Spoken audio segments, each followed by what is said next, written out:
Good morning, everybody. All the chatter, I almost hate to stop the fellowship because the fellowship's an important reason of coming together. I'd like to welcome everyone to the Sunday morning Bible class at the Broad Street Church of Christ. For the last 3 months, we've been seeking to answer the question, does archaeology support the Bible? Last week, we finished with the last two battles that precede the Battle of the Valley of Siddim. This is the battle where 4 Mesopotamian kings sought to bring 5 kings of the cities of the plain back under their control. And this week, we'll dive right into the Battle of the Valley of Siddim. Last week, we were in Genesis chapter 14, verses 5 through 7, and this week we're going to move on to verses 8 and 9.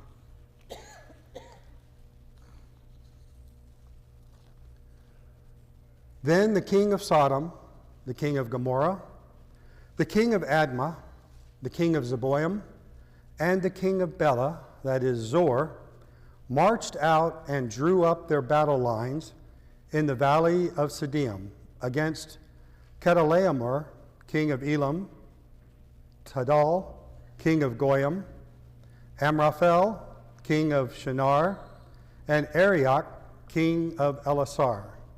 4 kings against 5. When preparing to teach this class, the underlined statement was the final clue for me that gave me an epiphany as to where the Battle of the Valley of Siddim was fought. So the Bible's not 100% clear as to the battle was fought at this spot right here. But there are clues in the Bible.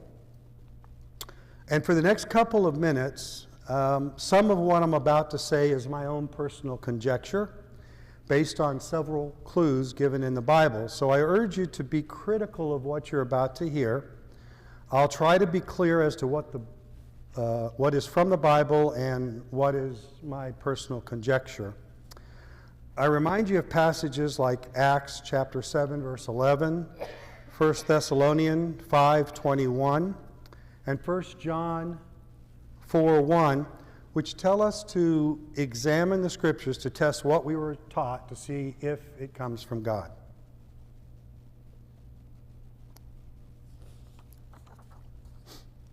So the first clue of where the battle was fought comes from Genesis chapter 14, which tells us in verse 3 and in other verses that the battle was conducted in the valley of Siddim.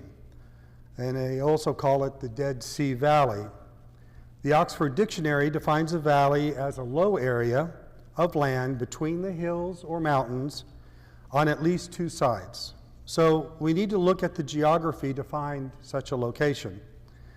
We discussed 4 weeks ago that the valley must be on the south end of the Dead Sea. The drawing on the left was made by archaeologist Bryant Woods in 1999 to describe the proposal for the Valley of Siddim. The picture on the right is a satellite image made in 2019, so about 20 years later, of the same area. We know that the water level of the Dead Sea fluctuates. Today, it's at a low point, but it's not at its lowest point. Geological, paleoclimatological, and archaeological evidence supports the Bible in stating that the water level at the time of Abraham was even lower than it is today. Therefore, the area south of the Dead Sea, the so-called South Basin of the Dead Sea, when there was water in it, was likely dry at the time of Abraham, as shown in the drawing on the left. Note the mountain ranges on the west and the east sides of the proposed Valley of Siddim. So this is a mountain range here, and this is a mountain range here. And I'll point it out later. Note that the dark black area in the southwest portion of the South Basin, so this is here. This is filled with water at the moment. You can see that it's been terraced for agricultural purposes, But you see all this black here. I'm going to talk about that here in the next couple of slides.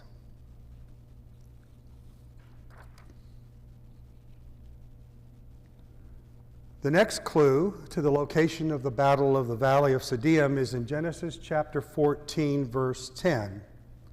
Now the Valley of Siddim was full of tar pits. The Hebrew word that is translated to tar in the NIV is hemar. It means bitumen, asphalt, or tar. Some English Bibles also translate hemar into slime. Today, the south end of the Dead Sea is consistently spitting up small pebbles of black asphalt substances called bitumen. Today, one can walk around the area and pick up some of these pebbles and light them on fire. There are several videos on YouTube demonstrating this. Historically, there are numerous ancient documents describing the asphalt trade around the south end of the Dead Sea. This bitumen was used to seal boats and baskets in mummification in Egypt and in religious rituals during ancient times. Occasionally, an enormous chunk of asphalt will float up like the one pictured here. This is a tourist sitting on a chunk of asphalt at the south end of the Dead Sea. This photo was taken in July of 2012. The road going along the western side of the Dead Sea to En-Gedi is Route 90. Along the southern portion of Route 90 are several signs like the one shown here, informing drivers and hikers particularly of the danger of getting off the road. These signs refer to large sinkholes that are forming in the sand as the Dead Sea shrinks. The sinkholes are a major environmental hazard, especially to hikers. Occasionally, Route 90 needs to be closed or rerouted due to sinkholes. According to geologists, the primary cause of the formation of the pits is the dropping of the Dead Sea's water level. As the water levels drop, fresh groundwater flows in and dissolves the underground salt layers, creating large subterranean cavities that eventually collapse. The receding saltwater levels, in combination with the natural bitumen deposits, cause the tar pits that are cited in Genesis chapter 14, verse 10. This is an aerial photograph of tar pits in the southwest part of the Dead Sea Valley.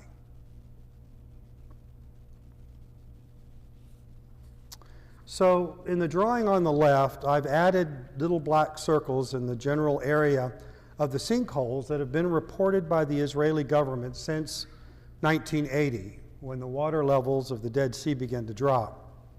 Note the similarity with the black water areas in the satellite photo on the right. I'd like to point out while I got this slide out, if you see this structure right here, this is a hill or a cliff or maybe you may want to call it a mountain. It's located right here too, and it's called Jebel Siddim. Jebel meaning hill and Siddim from the Valley of Siddim. The Israeli government reports tar pits on both sides of this Jebel Siddim. So I've drawn them there in this photograph. Oh, Route 90, which I talked about later, comes up right up here and right along the Dead Sea and goes up to En-Gedi. Any questions before I go to the next clue? Okay. So the next biblical clue also comes from the second half of Genesis chapter 14, verse 10. This verse tells us that some of the men fell into the tar pits while others fled into the hills.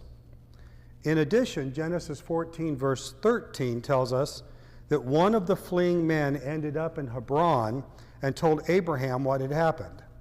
This implies that the men who fled into the hills had fled westward towards Hebron. So I've drawn on the map here, red lines, red denoting nature, not nature, danger, indicating that anyone fleeing in a southward direction was in danger of encountering the tar pits. But those fleeing westward along the western hills would escape the tar pits. The green western arrow, denoting safety, also points towards Hebron. While I didn't point this out on the map, anyone who flees eastward would endanger the lives of the families who stayed behind in the cities. The cities of Sodom, Gomorrah, the 5 cities of the plain are located on this side.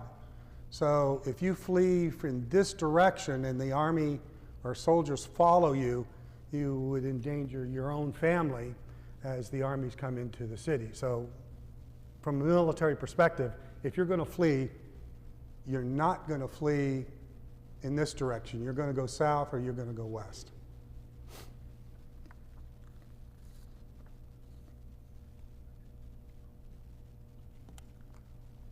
The 4th biblical clue to the location of the Valley of Siddim is found in Genesis chapter 14, verse 7. This verse tells us that the 4 Mesopotamia kings took up battle at Hazazon Tamir, which is En Gedi. En Gedi is on the western shore of the Dead Sea, and it is north of the Valley of Siddim.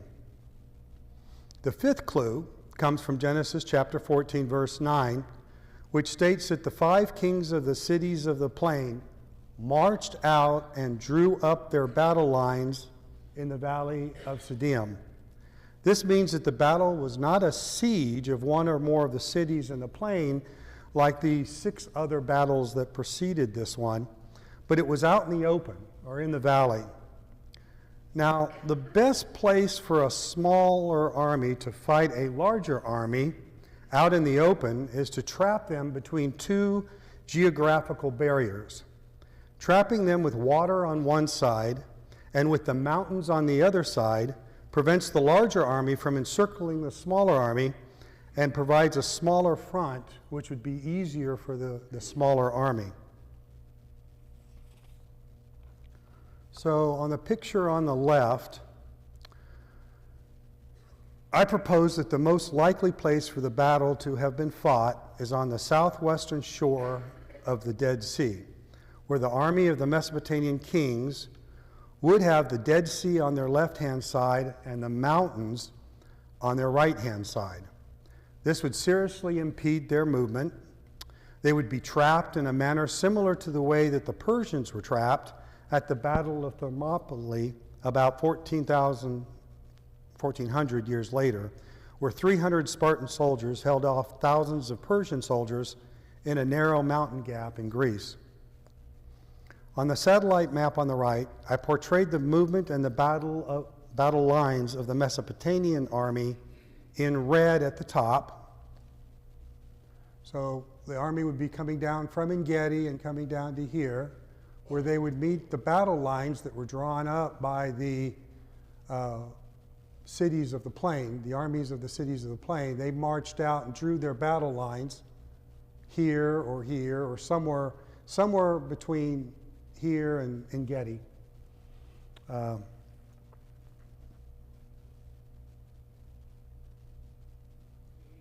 Yes, sir.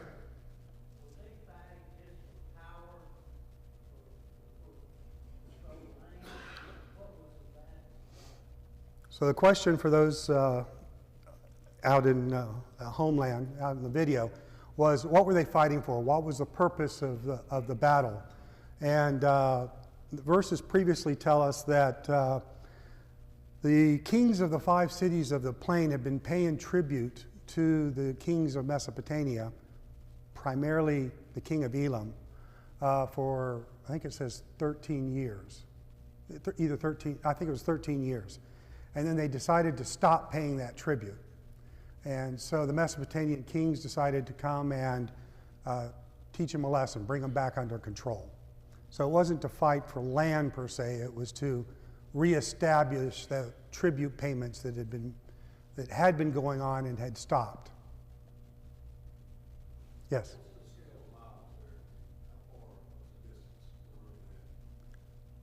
Great question. There is no scale on either that satellite map or the picture or the drawing on the left.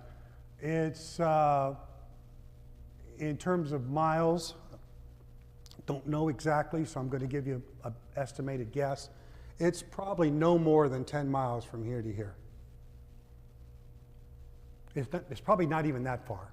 It's less than 10 miles from this mountain range to this mountain range. Any other questions?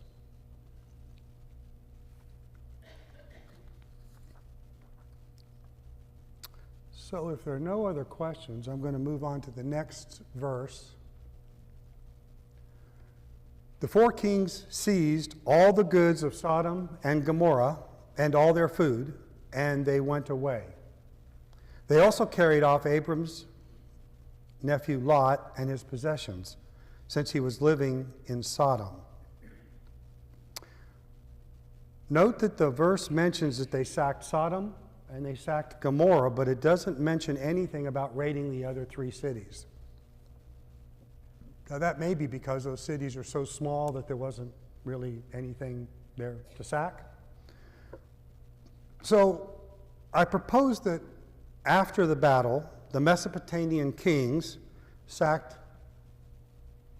came down and sacked Gomorrah, and then sacked Sodom, and then as verse 11 indicates, they then traveled north to start their return trip back home. They didn't bother to sack the smaller three towns of Bela, Admah, and Zeboim.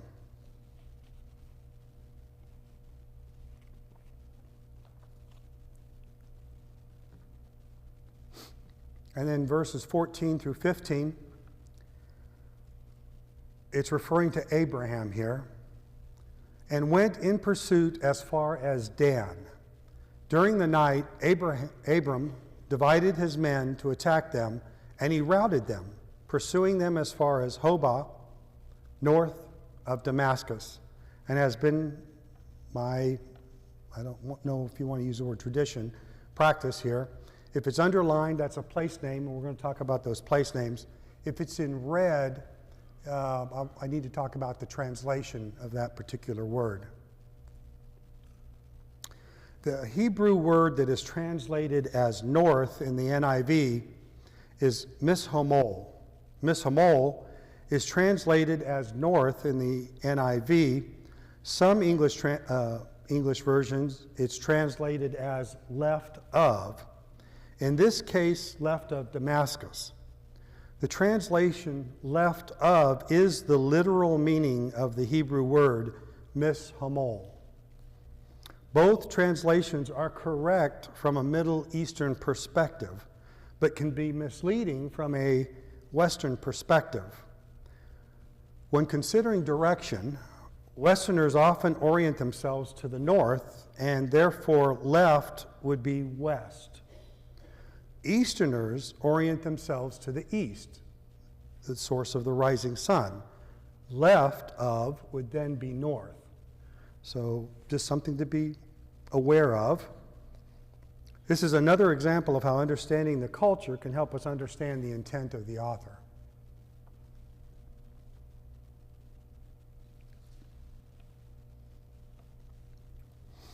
So verses 14 through 15 leave us with three place names from Genesis chapter. I just said that. We'll talk about the city of Dan first. Dan is well known to archaeologists as Tel Dan in Hebrew, and in Arabic it's called Tel El Quadi, which means Mount of the Judge. Joshua 19:47 tells us that at the time of the Israeli conquest, the city was called Leshem, and that the name was changed to Dan after the Danites took the city. Judges 18:29 describes the same event, but spells the city name as Laish. Isaiah 10:30 spells the city name as Laishah. This means at the time Genesis was written, the city was named something other than Dan. And the use of Dan in Genesis chapter 14 is another anachronism. And by now, I've lost track of the number of anachronisms that we've uncovered in Genesis so far. However, this time it was not Moses who used the anachronism. Moses wouldn't have known the name Dan. But a later transcriber, probably a transcriber during the post-exilic Persian period, around 500 to 300 BC, when the Torah was known to have been transcribed.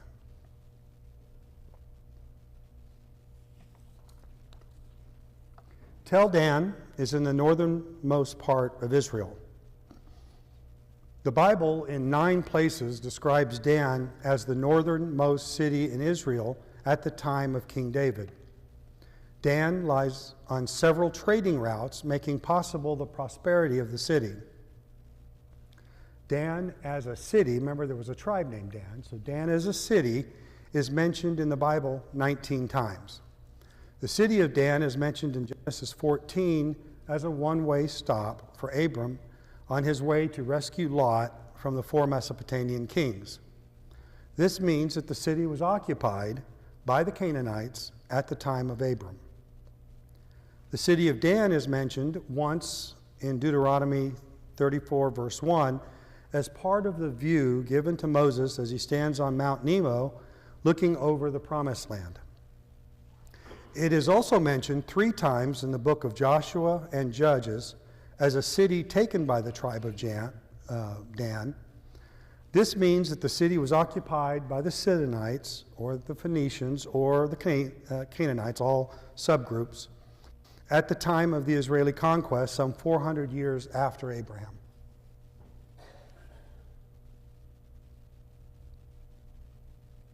I didn't know that slide was going to do that.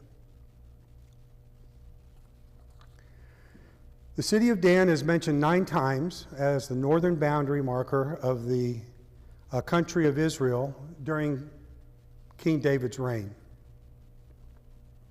This means that the city was occupied by the Hebrews during the unified monarchy period, some 4 to 5 centuries after the conquest period. The city of Dan is mentioned 3 times as one of 2 sites where King Jeroboam of the northern kingdom of Israel erected a golden calf idol.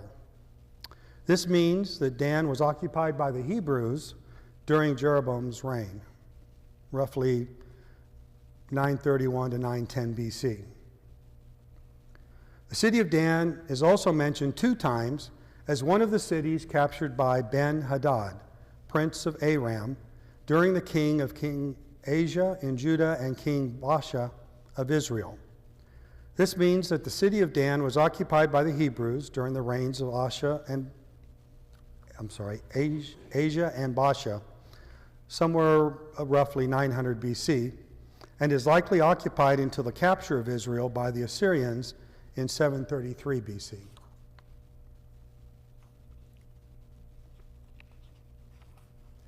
This would be a good place to stop, except I still got about another 15 minutes, so I'm going to keep going.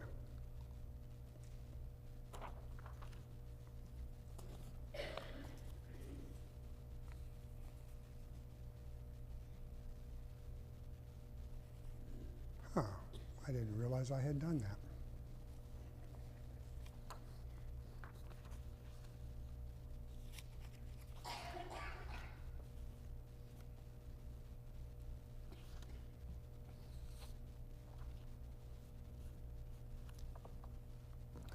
This is a slide listing the archaeological sites conducted at Tel Dan.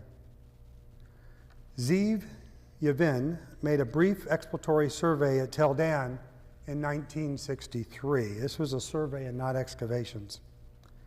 Beginning in 1966, Avram Baran, then director of the Israeli Department of Antiquities and Museums, conducted yearly excavations at Tel Dan for 33 seasons. 7 areas were excavated, 5 of them along its perimeter.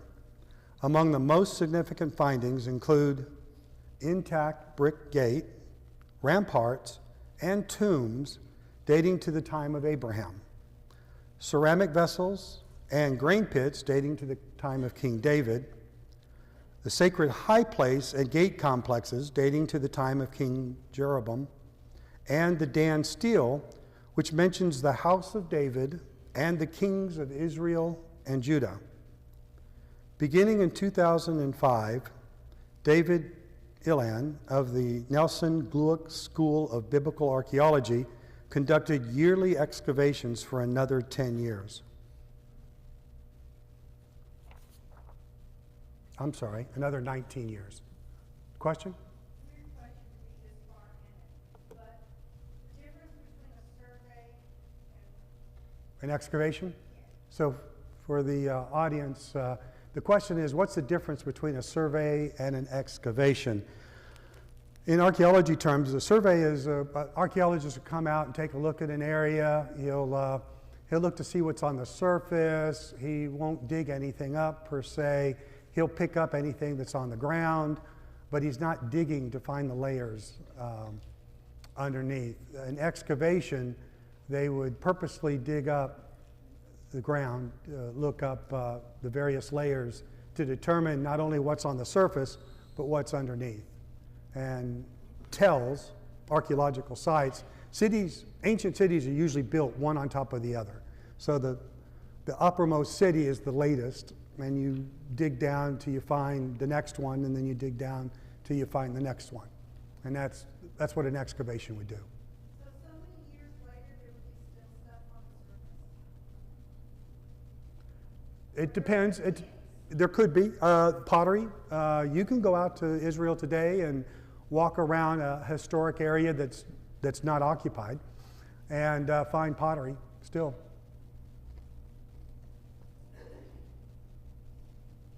Other questions? Dave. Technically, we'll be looking around trying to determine the most likely site for excavation, wouldn't it? Yes.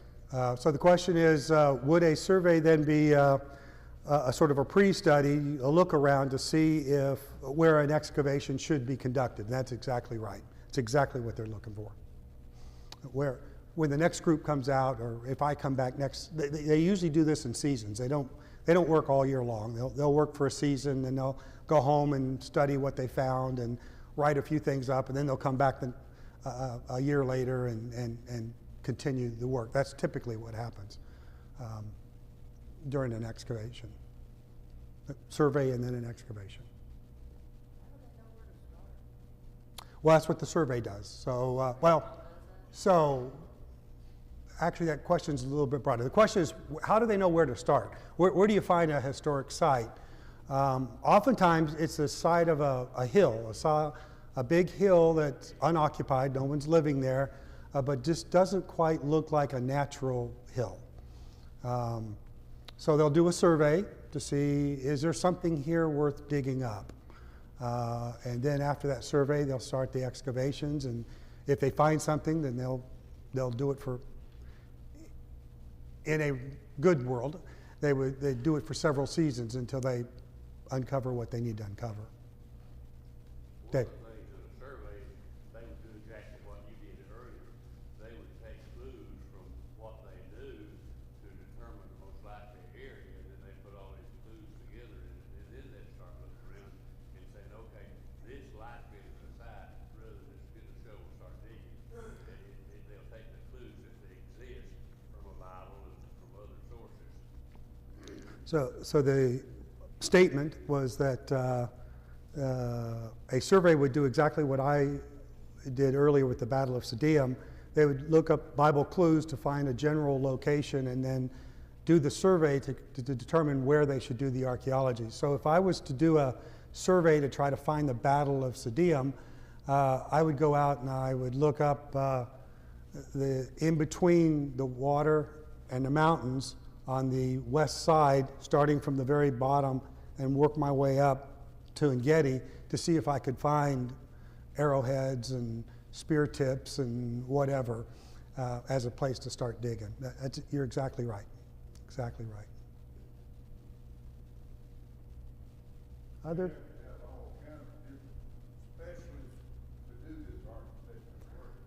Yeah, usually archaeologists, there are general archaeologists and then there are specialists. There are some archaeologists that specialize in pottery. There are some that specialize in botany. So if you find a vessel that's full of seeds, for example, those seeds might be 3,000–4,000 years old. An archaeological botanist would come and take a look at those and try to identify them and conduct the studies. There are some that look only at rock, stone buildings, stone formations, to look at the type of building so that they could determine, was this during the King David time period, or was this earlier or much later. They can tell by the way the stones are put together as to what time period that was done. So you're exactly right. Archaeology is a group of specialists rather than just a generalist, although there are generalists. It'd be interesting to know how things get in later. Yeah, over time, sand, and they build on top of each other. I think I've shown you examples of where a structure will be started in one area. Well, the thing that comes off the top of my head right now is in Hebron. We talked about the cave of Machpelah, and Herod came in and sealed up that cave and then built walls around it, basically to keep people out. But he didn't put a top on it. But then the Muslims came in and built up more walls and put a roof over it and called it a mosque. Crusaders then came in later and converted the mosque to a church, and then it swapped back and forth. But that's an example of how one builds on top of another. Ancient cities do that. We go back 7,000 years ago, almost. And cities that were built before the flood would be built over by people after the flood, and cities that were done in 2000 BC would be built over cities that had been built in 3000 BC. They just build on top of each other. Jerusalem is a great example of a city that's been built over 10, 12 times. I don't know how many times it's been built just right on top of the previous city. Other questions or comments? Everything you said is 100% true, but before any of those walk-arounds come around, there's thousands of hours of research that goes into these kings and all the literature that was written. They kept records of everything, and it's not, go to page 9, it's everywhere, those tablets, and once they start tracing down, they do the same thing today with treasure hunters finding the ship. Mm-hmm. They go through the archives, and I mean, buildings huge, takes years to find, and they find it. I believe that's where it's at. Or then they go look and start digging. So the statement, again, for the folks at home, was that before they even do the survey, there are many, many hours of what I'm going to call library research, looking at historical documents to see if they can find clues of where things are. One of the things that distinguishes biblical archaeology from non-biblical archaeology is that those that are interested in biblical archaeology will use the Bible as a historical text. There are others that don't want to use the Bible as a historic, and they'll use ancient Greek texts, Sumerian texts, texts from Elam, texts from Babylon, texts from Assyria, the Hittite texts. I talked about the Ebla tablets. Yeah, there are a lot of historical documents that are looked at to see, in order to determine where they should look. Other comments? It's real tedious work, especially when it comes to writing. Keep from destroying them. Careful work, slow work. We're very fortunate today. We're very fortunate today that people have taken great care to preserve these ancient tablets. These tablets that are found from Samaria, Babylon, Assyria, Elam, Ebla, Egypt, etc., so that thousands of years later we can study those and take a look at that. I really cringe with what ISIS did in Iraq during the 2015 time period, where they went in there and purposely destroyed as much archaeology as they could to try to destroy all the pagan influence from Islam. Other comments? I thank you for those comments. They were all great. I think I had just finished that slide. So this is about the only, I guess the next couple of slides are the only archaeology I'm actually going to show you today. The photo on the right is the oldest known mud brick arched gate in the world. It's dated to 1900 BC, which is just before Abraham's time. It's called by some as Abraham's Gate because it's the only gate in Laish or Dan at the time Abraham arrived to rescue Lot. Others call it the Canaanite Gate because it was built by the Canaanites or the Sidonites. The photo on the bottom left is of a second gate complex, which is on the other end of Tel Dan, called the Israelite Gate. It was built by the Israelites around the 8th century BC before the Assyrian destruction of the city in 732 BC.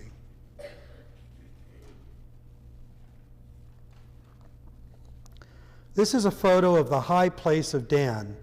It lies on the north side of Tel Dan. It dates to the time frame of King Jeroboam, which is around, let's say, 900 BC. Most archaeologists agree that this is the site where Jeroboam set up a place of worship to rival Jerusalem, as mentioned in 1 Kings chapter 12 and 2 Chronicles chapter 13. The platform on the right, this platform here, is the high place where the golden calf once stood. And you can see the stairs leading up to it from the altar. The structure on the left is the altar where the sacrifices were burnt. Let me see here. I'll just take a few more seconds. I mentioned the Dan stele. This is a photo of the Tel Dan stele discovered at Tel Dan in 1993 by Hila Cook, a member of an archaeological team led by Avram Baran. It's the earliest known extra-biblical archaeological reference to the house of David. The stele was most probably erected by Hazael, king of Aram Damascus. Hazael as king of Aram is mentioned 24 times in the Bible, all of them in 2 Kings and 2 Chronicles. Although Hazael is not mentioned by name in the stele boasts of the king of Aram's victories over Joram, son of Ahab and king of Israel, and his ally Hazael, king of the house of David, in this case Judah. The stele corroborates 2 Kings chapter 8 and 2 Chronicles chapter 22, which describes the alliance between Joram and Hazael, their battle with Hazael, and their defeat. And last but not least, you may or may not remember this photo from week 11. This is a photo of a small portion of the annals of Pharaoh Thutmose III in the Temple of Ammon in Karnak, Egypt. The wall depicts rows of city rulers captured or killed by the pharaoh's various military campaigns. City rulers are shown with their hands tied behind their backs. Each ruler is carrying a shield with a cartouche with their city name on it. Thutmose III reigned between 1504 and 1450 BC, and this would be during the 50 to 100 years just before the Israeli conquest into Canaan. Laish is listed as one of the 119 city names, indicating that the city was occupied in the decades just before the conquest. Any questions? If there are no questions, then let's get ready for our worship service. Thank you very much.